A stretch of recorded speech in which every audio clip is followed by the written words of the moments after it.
وہ کہیں گے اپنے گھروں میں سونے چاندی کے ذخیرے نہیں کرنے، صرف لوگوں کی خدمت کرنی، بے پناہ اس کی چیزیں۔ یہ جب 313 ناسوں کے ساتھ عہد و پیمان ہوگا تو مکہ میں 10,000 جوان سب سے پہلے مولا کے ہاتھ پہ بیٹھ گئے، جنہیں امام کہیں گے کہ ظالموں کے شر سے مکہ کو پاک کیا۔ یہاں سے آغاز ہے قیامت کا۔ یہ شیعہ سنی کتابوں میں لکھا ہو، یہ احادیث۔ وہ مہدی جس کے منتظر ہم صرف شیعہ نہیں، ہمارے بھائی بھی ہیں، صرف ہمارے بھائی نہیں، دنیا کے تمام مذاہب کے لوگ جو ظلم سے تنگ آئے ہوئے مظلوم ہے اور جو عدالت کے تشنا ہے، سب مولا کے ناصر بنیں گے۔ شیعہ صرف ہر اول دستہ ہے، ورنہ ہمارے اہل سنت بھائی بھی منتظر ہیں، ان کی کتابیں بھی بھری پڑی ہیں، یہ بھی انہیں کا انتظار کر رہے ہیں۔ دنیا مسیحیت ان کا انتظار کر رہی ہے، دنیا یہود، زرتشتی، ہندو، ہر جگہ اس منجی کا انتظار ہو رہا ہے کہ جس نے زمین کو عدل سے بھرنا۔ کتابیں ان کی اٹھائیں، سب کتابوں میں لکھا ہے۔ انجیل میں تو یہ لکھا ہے کہ پوری دنیا میں وہی اس کے ناصر بنے گے جو ماتم کرتے تھے، عزاداری کرتے تھے۔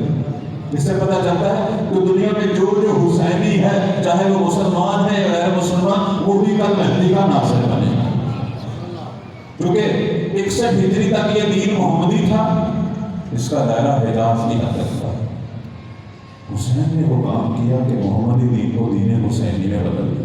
اسی لیے پیغمبر فرماتے تھے کہ حسین تو مجھ سے ہے لیکن میں بھی تجھ سے ہوں۔ 61 ہجری تک حسین محمد سے تھا، 61 ہجری کے بعد محمد اب حسین سے۔ لیکن مولا حسین کا مکتب اتنا وسیع ہے جس میں اسلام کی قید نہیں، جو بھی جن کی بھی فطرت بیدار ہے، جن کی بھی فطرت بیدار ہے اور جو بھی عدالت کے تشنا ہے، وہ آج حسینی ہیں اور حسین کے غم میں روتے ہیں۔ کل یہی سارے حسینی مہدی کے ناصر بنے، انہی سب سے۔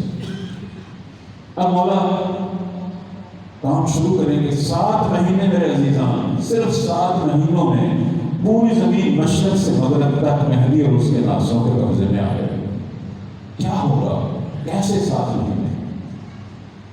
2 اہم جنگیں ہیں، باقی کوئی خاص جنگ نہیں ہوگی۔ ایک جنگ اسی سفیانی کے ساتھ ہے کہ جس کے ساتھ مولا جنگ کریں گے اور اسے جنم حاصل کریں گے، عراق میں آئیں گے۔ یہی کوفہ جسے علی نے اپنا دارالخلافہ بنایا تھا، مہدی پوری دنیا کا دارالخلافہ بنا، اور یہی مسجد کوفہ جسے آپ دیکھ رہے ہیں، یہی زہرا کا لال بیٹھ کر پوری دنیا کے فیصلے کیا کریں۔ یہ دربار ہوگا مہدی زہرا۔ اب مولا جب آئیں گے یہاں سے پوری دنیا کے لیے احکامات جاری کریں گے، اب مولا خود دوبارہ جب اٹھیں گے تو بیت المقدس کی طرف جائیں گے، یہودیوں سے دوسری جانب۔ یہ ہماری تاریخ میں، ہماری روایات میں، احادیث محفل میں موجود ہے۔ دوسری بڑی جنگ یہودیوں سے۔ یہ بیت المقدس مولا نے آزاد کروانا ہے۔ روایات یہ کہتی ہیں کہ یہ اسی طرح سے یہودیوں کے قبضے میں ہے۔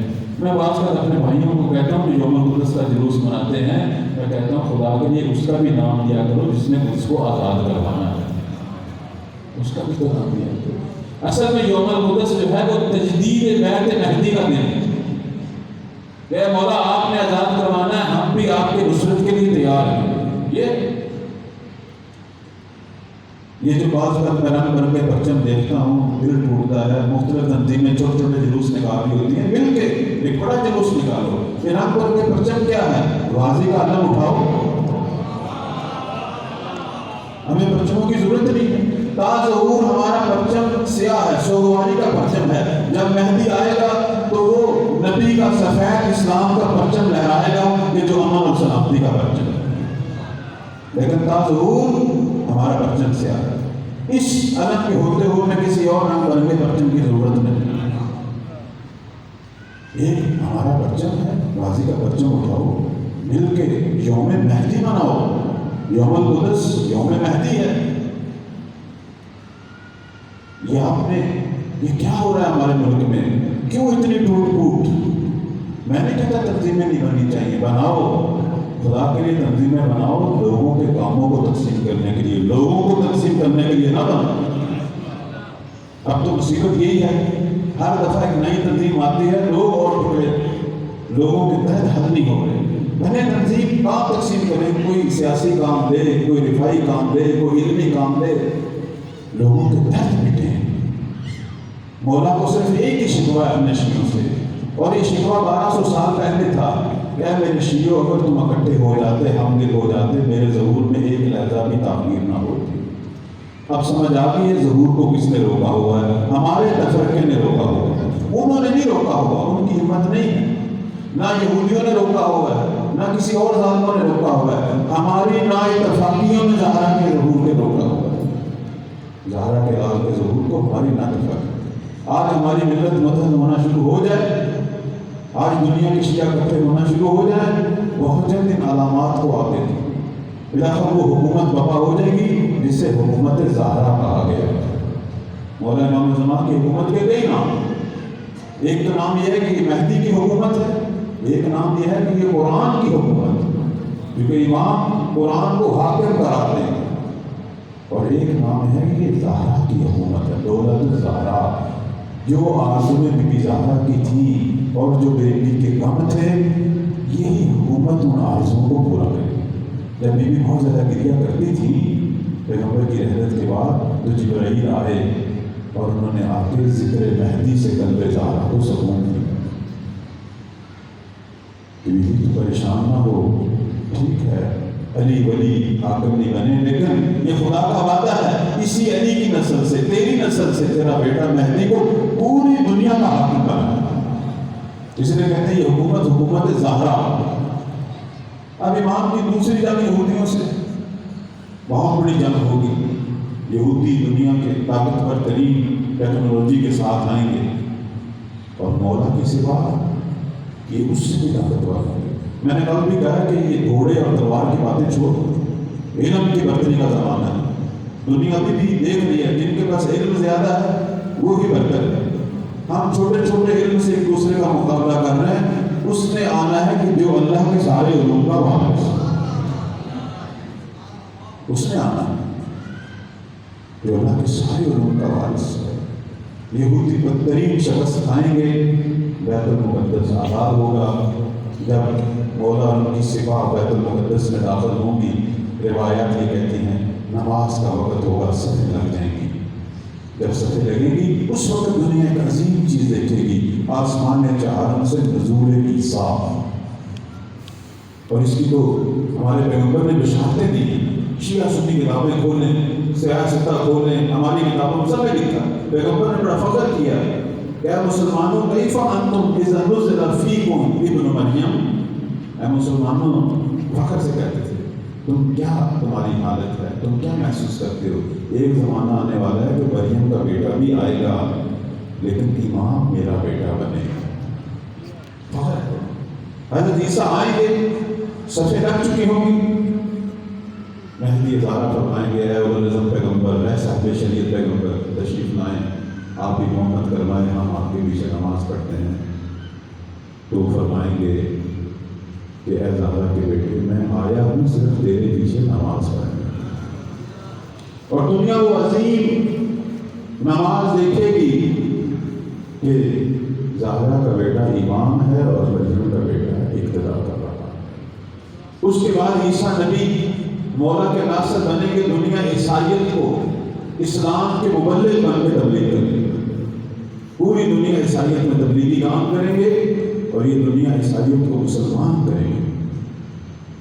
اور یہودیوں کو مولا وہ تختیاں جو موسیٰ پہ نازل ہوئی تھی زمین میں دفن ہیں ان کو نکالیں گے۔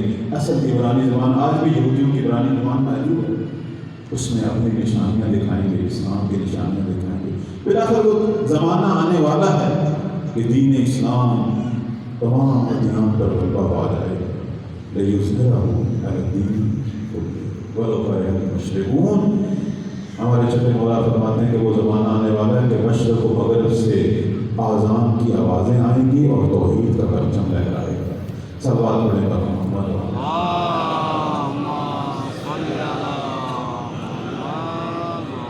بہت ہی شارٹ ٹائم ہے، مولا نے آ کے کرنا کیا ہے؟ مجھے افسوس ہے بعض کا کسی ممبر سے ایسی الٹی سیدھی باتیں کی جاتی ہیں کہ مولا آئیں گے قتل کرنا شروع کر دیں گے، جس نے نماز نہیں پڑھی ہوگی اسے بھی مار دیں گے، جسے حلال و حرام کے مسئلے کا نہیں پتا اسے بھی مار دیں گے، ہر 10 میں سے 7 مار دیں گے۔ ایک خوف کی فضا پھیلائی جاتی ہے عزیزان، ان کی کوئی حقیقت نہیں ہے۔ ہم امام کے منتظر ہیں۔ امام کون ہے؟ امام رحمت للعالمین۔ امام کا کام ہے خطا کاروں کو ہدایت کے راستے دکھانا، گناہ گاروں کی ہدایت کرنا۔ امام زندہ کرنے کے لیے آ رہے ہیں، قتل کرنے کے لیے نہیں آ رہے ہیں۔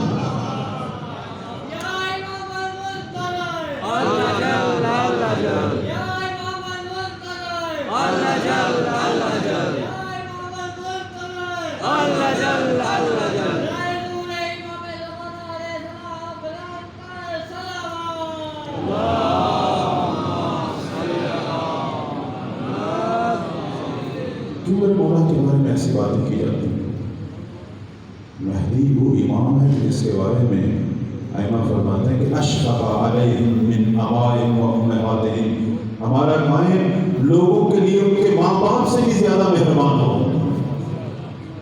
مولا محبت کرنے والے ہیں، مولا امت کی پناہ گاہ ہے، مولا بے سہاروں کو سہارا دیں گے، گناہ گاروں کو نیکی کا راہ دکھائیں گے۔ کیوں امام کے بارے میں ڈرایا جاتا ہے؟ کس نے کہا؟ دیکھیں اسلام میں قتل کے لیے جرم مشخص، کس کو قتل کی سزا ملنی چاہیے؟ جس نے آگے کسی بے گناہ کو قتل کیا اس کی سزا قتل، ٹھیک ہے۔ یا کوئی شادی شدہ ہے زنا کرتا ہے اس کی سزا سے انصاف ہے، جو مجھے نہیں کرتا۔ یا کوئی بدعتیں پھیلا رہا ہے، گمراہیاں پھیلا رہا ہے، فتنہ گر ہے، فتنہ گر کو مارنے کا حکم ہے۔ باقی اگر کوئی مسائل فقہی نہیں جانتا، نماز روزے کی پابندی میں مشکل کا شکار ہے، خطاؤں کا شکار ہے، اس کی سزا اسلام نے تو قتل نہیں رکھی۔ اگر وہاں قتل کیا جائے تو یہ خود ظلم ہے۔ مہدی ظلموں کو بٹانے کے لیے آ رہا ہے، کوئی نیا ظلم کرنے کے لیے نہیں آ رہا۔ کیوں مولا کے بارے میں ایسا پروپگنڈا ہوتا ہے؟ یقین مانے اس میں کوئی حقیقت نہیں۔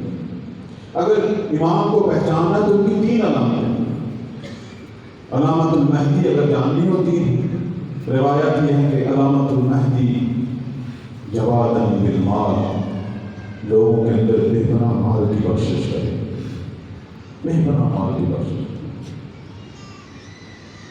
ایسا اقتصادی نظام بنائیں گے دنیا کے اندر، کہتے ہیں لوگوں کو ہر مہینے 2 بار رزق دیا کرے، 2 بار مولا کی طرف سے رزق ملے گا۔ زمین ان کے زمانے میں اتنی زرخیز ہو جائے گی کہ پوری زمین میں کوئی بنجر جگہ نہیں ملے گی، اور آسمان ایسی بارشیں برسائے گا کہ زمین پہ سارے دردر بیماریاں دور ہو جائیں۔ فرماتے ہیں کہ مولا کے لیے تظہر لہ الکنوز، زمین اپنے خزانے اگلے گی۔ مولا کے زمانے میں زمین خزانے اگلے گی۔ پیسہ اسی سے تو بننا ہے، مولا نے جو پیسہ کرنا ہے اسی سے بننا ہے۔ زمین میں بھی بے پناہ خزانے ہیں جنہیں ہم دیکھتے بھی ہیں لیکن جانتے نہیں۔ جیسے آپ دنیا عرب کو دیکھیں، پہلے یہ زمین میں کھودتے تھے پانی کے لیے، کنواں کھودتے تھے تو ایک سیاہ مائل پانی دیکھتے تھے، سمجھ نہیں آتی تھی یہ کیا ہے، بند کر دیتے تھے۔ بعد میں جب متوجہ ہوئے یہ تو تیل ہے، اور جب تیل دریافت ہوا، یہ بلیک گولڈ دریافت ہوا، آپ دیکھیں دنیا کتنی ترقی کر رہی ہے کہ ہزاروں سال سے انسان گھوڑوں میں سفر کر رہا تھا، تیل دریافت ہوا ہے تو یہی انسان گھوڑوں سے سفر کرنے والا جہازوں میں سفر کرتا ہے۔ ایک خزانہ زمین سے نکلا ہے۔ ابھی بھی بہت سارے ایسے خزانے جنہیں ہم دیکھتے ہیں پہچانتے نہیں، وہ مولا کے زمانے میں پہچانے جائیں۔ تظہر لہ الکنوز، اس انداز سے مولا اقتصاد چلائیں گے، اور ساتھ ظالموں نے جو ظلم کے ذریعے پیسوں کے انواع لگائے ہوئے ہیں، وہ ظالم روش اور وہ ظلم کا طریقہ مولا ختم کریں گے، مظلوموں کا حق ان سے لیں گے، اور اتنی یہ حکومت بنی ہوگی مشرق سے مغرب تک، اتنی بڑی اور عظیم حکومت ہے، پوری مملکت مشرق اور مغرب تک پوری مملکت ہوگی کہ دنیا کے اندر مولا اتنی مال کی بخشش کریں گے۔ کہتے ہیں دنیا میں لوگ زکوٰۃ لے کر گلی کوچوں میں مستحق اور غریب ڈھونڈیں گے، کہیں کوئی غریب نہیں ملے گا۔ ہم اس امام کا انتظار کر رہے ہیں جن کی علامت یہ ہے کہ لوگوں کو غنی کر دیں گے، صرف مال سے غنی نہیں کریں گے، لوگوں کو اندر سے روح سے بھی غنی کریں گے کہ لوگوں کے اندر قناعت بھی ہوگی۔ مثلا روایتوں میں یہ ہے کہ مولا کی جب حکومت ہوگی، گلی کوچوں میں امام کی طرف سے اعلان ہوگا کہ اگر کسی کو مشکل ہے، پیسوں کی ضرورت ہے، کسی کے گھر ڈاکہ ڈالنے، چوری کرنے، کرپشن کرنے کی ضرورت نہیں ہے، آئے بیت المال کے دروازے کھلے ہیں، جتنی ضرورت ہے بیت المال سے اٹھا کے لیتے ہیں۔ یہ اعلان ہو گیا کہ میں نہیں کہہ رہا، ہمارے 5 اور 6 امام کہہ رہے ہیں کہ ہمارے قائم کے زمانے میں گلی کوچوں میں اعلان ہوں گے کہ اے لوگوں، پیسوں کی خاطر کسی کو دکھ نہ دو، اگر تمہیں ضرورت ہے 24 گھنٹے شب و روز دروازے کھلے ہیں، آؤ اپنی ضرورت کے مطابق اٹھا کے لے۔ لیکن لوگ نہیں آئیں گے، وہ کہتے ہیں 2 دفعہ تو کرم کرتا ہے، یہ ہمارے لیے کافی۔ ایک روایت ہے کہ ایک اٹھے گا شخص، یعنی پوری مشرق و مغرب سے ایک شخص اٹھے گا اور مولا کے پاس جائے گا، کہے گا کہ مولا مجھے ضرورت ہے۔ امام کو پتہ ہے کہ ضرورت نہیں ہے، لیکن تما کر جاتا نا آدمی سے۔ لیکن امام یہ نہیں کہیں گے کہ تجھے تو ضرورت نہیں ہے، تو تما کر رہا ہے، فرمائیں گے کوئی بات نہیں، میں تجھے لکھ کے دیتا ہوں، جاؤ اٹھا لو۔ لکھ کے دیتا ہے امام، وہ خزانہ دار کے پاس جائے گا، کہے گا یہ مہدی کا لکھا ہوا لکھا، وہ کہے گا اٹھاؤ، جتنا اٹھانا اٹھاؤ۔ مال اٹھائے گا اور جب چلے گا، اب روایت ہے ملے گا آپ کی خدمت میں کہ جب وہ چلے گا تو پشیمان ہوگا کہ امت محمدیہ میں فقط تو ہی لالچی نکلا۔ یہ مولا کی حکومت کی کامیابی ہے، جو نہیں اٹھے تھے وہ بھی مہدی کی حکومت کی کامیابی ہے، اور جو خطا کر کے پشیمان ہوا ہے یہ بھی مہدی کی تربیت کی کامیابی ہے، یہ ان کی اعلیٰ ترین تربیت کی کامیابی ہے۔ کہتے ہیں گناہ کے بعد پشیمانی یہ انسان کے زندہ ہونے کی علامت ہے۔ اگر کوئی یہ دیکھے کہ میں مر چکا ہوں یا زندہ ہوں، چونکہ بعض لوگ جو ہیں ان کی صرف لاشیں چل کر نہیں ہیں، انسان پتہ نہیں کب کا مر چکا ہے، لیکن اگر آپ نے آپ کو پہچاننا ہے کہ میں مر چکا ہوں یا نہیں، تو اس کی نشانی یہ ہے کہ گناہ کرنے کے بعد پشیمانی ہوتی ہے یا نہیں ہوتی۔ اگر ہوتی ہے تو سمجھ لے تو زندہ ہے۔ آئے گا پھر مولا کے پاس، کہے گا مولا مجھے ضرورت تو نہیں تھی، پتہ نہیں دل میں کیا خیال ہے۔ اب یہ روایت کے جملے کہ مولا کے پاس آئے گا، کہے گا مجھے ضرورت نہیں تھی، لیکن دل میں خیال آیا، میں نے اٹھا لیا، لیکن اب میں پشیمان ہوں، میں واپس کرنا چاہتا ہوں۔ واپس کرنے کے لیے بھی آئے گا تو میرا امام مسکرا کے کہے گا، اے مومن، ہمارے محمد کی عادت ہے جب دے دیتے ہیں تو پھر واپس۔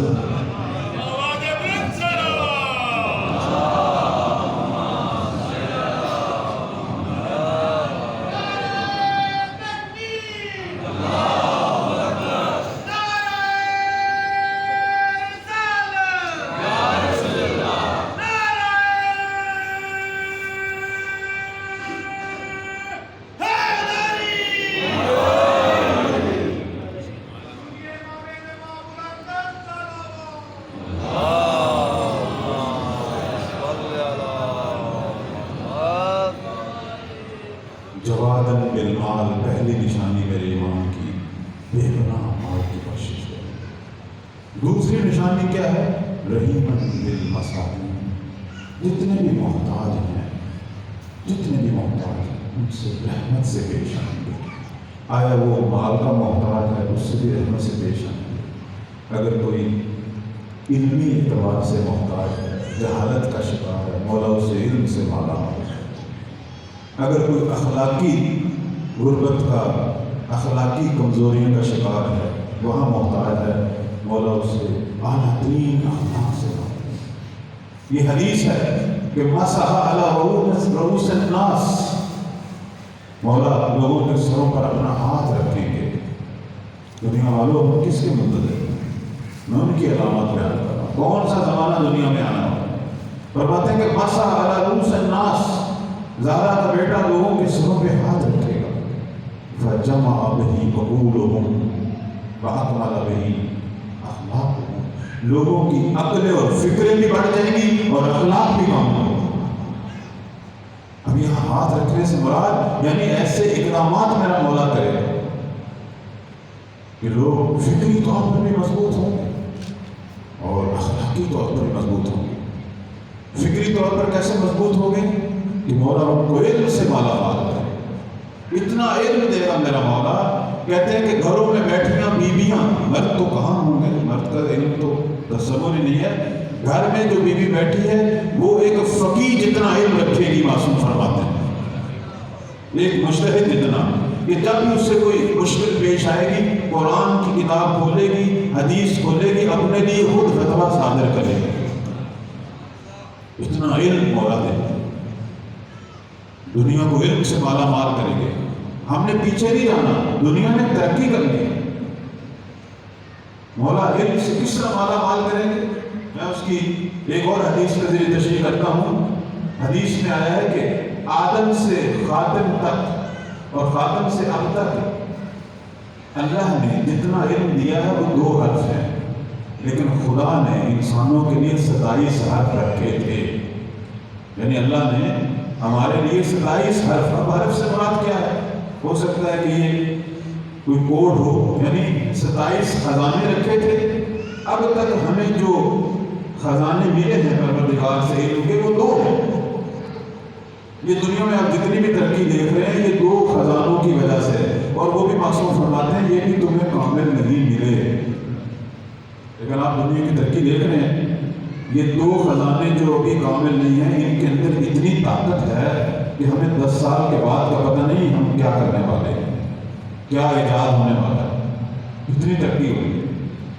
تو معصوم فرماتے ہیں کہ جب ہمارا قائم آئے گا یہ 2 حرف مکمل کرے گا، باقی 25 حرف کا علم بھی دنیا والوں کو عطا کرے گا،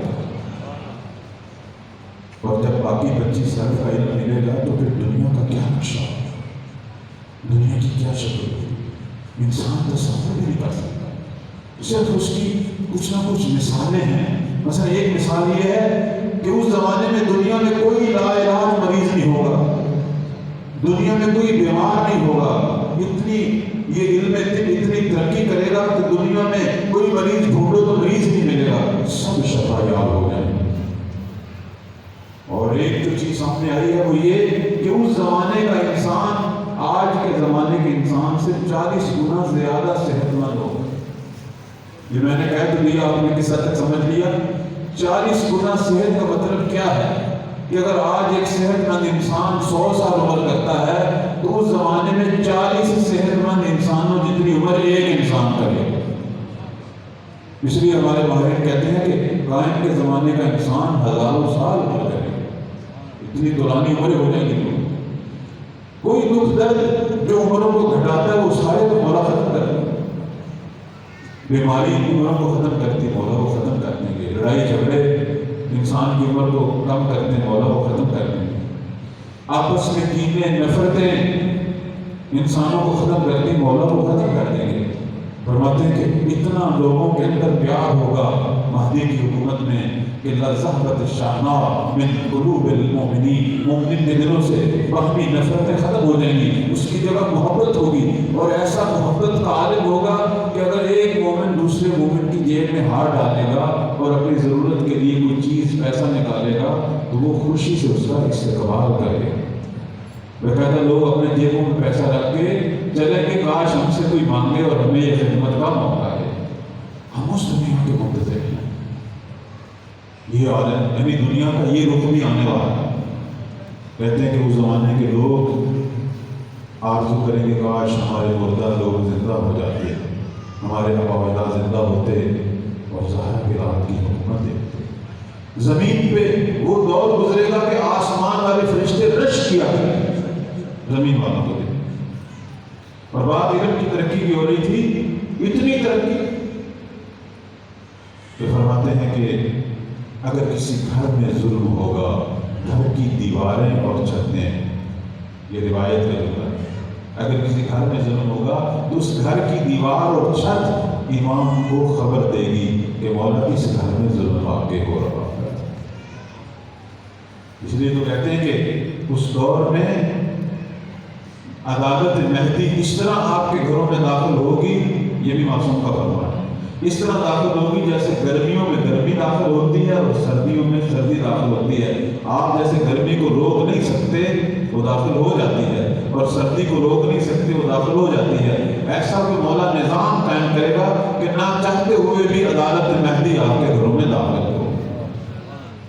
جس طرح باہر کا ماحول عادلانہ ہوگا، گھروں کے اندر بھی عدالت ہوگی، ماں بہن کے درمیان، بچوں باپ کے درمیان، بھائی بہنوں کے درمیان۔ صلوات پڑھنے پر محمد۔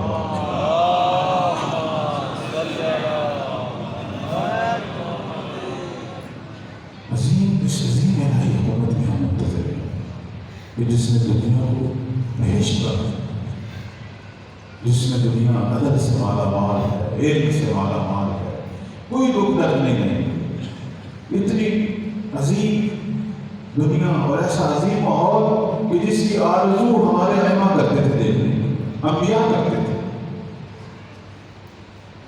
اور عزیزان، یہ دنیا کیسے بنے گی؟ جب میں مولا کی نصرت کا ارادہ کروں گا۔ امام کن کی منتظر ہے؟ یقین مانیں، امام ہمارے منتظر ہے، امام ہماری ارادہ کرے گا۔ کب میرے ماننے والے، کب ہمارے شیعہ، کب اپنے اپنے وجود پہ میری حکومت شروع کرے تاکہ دنیا پر میری حکومت کا آواز۔ دیکھیں، میں کل بھی یہ کہا، آج بھی کہوں گا کہ نصرت کا مطلب ہے کہ سب سے پہلے تو اپنی نصرت کر، اپنے آپ کو گناہوں اور ظلم سے اور نامناسب رویوں سے بچا، تاکہ کل تو امام کا ناصر بنے، دنیا کو بھی گناہوں سے بچائے، دنیا کو بھی ظلم سے بچائے۔ اگر میں خود طرح طرح کے ظلموں میں مبتلا ہوں تو کل کیسے مولا کا ناصر بن کر دنیا کو ظالموں سے پاک کر سکتا ہوں؟